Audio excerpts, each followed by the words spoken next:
दुनिया के अलग अलग कोने में हर दिन लगभग 1 लाख प्लेन्स उड़ते हैं, यानी हर वक्त एवरेज 10,000 प्लेन्स हवा में होते हैं। लाइव प्लेन ट्रैकर पर देखा जाए तो पूरे दुनिया में प्लेन्स मक्खियों की तरह भरे हुए हैं, लेकिन वर्ल्ड मैप में कुछ जगह ऐसे भी है जहां हमें एक भी प्लेन्स उड़ता दिखाई नहीं पड़ता। ऐसा लगता है जैसे पायलट्स जानबूझकर इन लोकेशंस को अवॉइड करते हैं। आज की इस वीडियो में आइए जानते हैं दुनिया में कौन कौन से ऐसे लोकेशंस हैं जहां पायलट्स प्लेन को उड़ाने से बचते हैं, और सबसे बड़ी बात इसके पीछे क्या वजह होती होगी।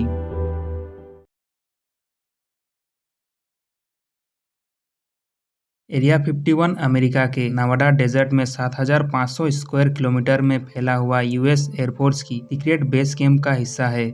ये जो लोकेशन है ये हमेशा कंट्रोवर्सीज में घिरा रहता है, क्योंकि लोगों का मानना है यहाँ अमेरिकन मिलिट्री सीक्रेट वेपन्स और यूएफओ पर रिसर्च कर रही है। चारों तरफ पहाड़ों से घिरा ये सीक्रेट बेस वैसे तो नीचे से नजर ही नहीं आती, लेकिन एयरप्लेन से एरिया 51 बेस कैंप को आसानी से देखा जा सकता है। इस चीज से बचने के लिए यहाँ के अथॉरिटीज ने इस पूरे बेस को नो फ्लाइंग जोन के अंदर रखा है।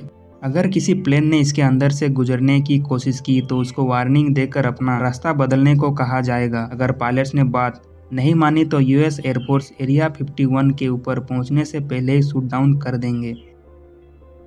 दुनिया में शायद ही कोई इतना बड़ा लैंड एरिया है जिसको पायलट्स अवॉइड करते हो। तिब्बतन प्लेटू 25 लाख स्क्वायर किलोमीटर में फैला हुआ है, जिसको टोटल 9 कंट्रीज शेयर करती है।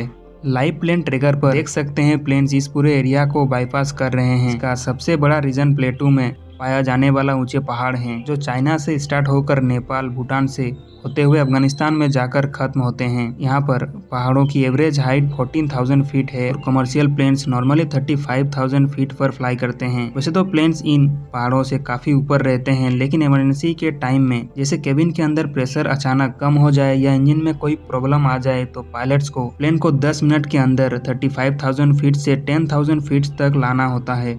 क्योंकि तिब्बतन प्लेटो की एवरेज हाइट 14,000 फीट है, इसी वजह से यहाँ पर ऐसा करना पायलट के लिए इम्पॉसिबल हो जाता है। साथ ही यहाँ प्लेन्स को बहुत ज्यादा टर्बुलेंस का सामना करना पड़ता है। यहाँ मौजूद ऊंचे पहाड़ों से हवा टकराकर ऊपर की तरफ जाती है, जो प्लेन के बैलेंस को डिस्टर्ब कर सकती है। जनवरी 2022 को साउथ पैसिफिक ओशियन में टोंगा आइलैंड के करीब एक अंडरवाटर वोल्केनो फटा था। इसका धुआं और एस क्लाउड इतना बड़ा था कि ये स्पेस से भी दिखाई पड़ रहा था। इस इवेंट को एक सैटेलाइट ने भी कैप्चर किया था, जो कि कुछ इस तरह से दिखाई दिया। इसके बादल आसमान में 1000 फीट की हाइट तक रिकॉर्ड किए गए। इतनी ज्यादा हाइट होने की वजह से एस क्लाउड किसी भी प्लेन को आसानी से डैमेज कर सकते हैं। वोल्केनो से निकलने वाला एस क्लाउड प्लेन की विंडशील्ड को भी तोड़ सकता है और इंजन को भी नुकसान पहुंचा सकता है।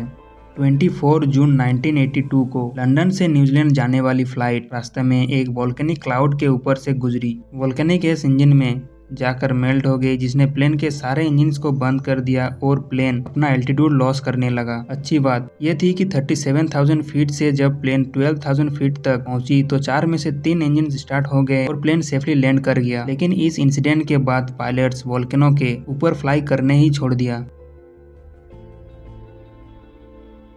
नॉर्थ कोरिया का एयर स्पेस दुनिया में सबसे ज्यादा रिस्की माना जाता है।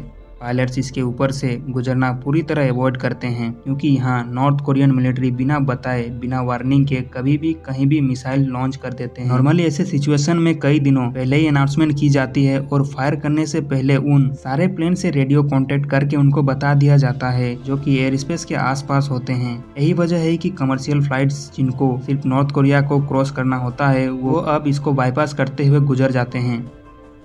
आज की ये वीडियो आपको कैसी लगी कमेंट में ज़रूर बताएं।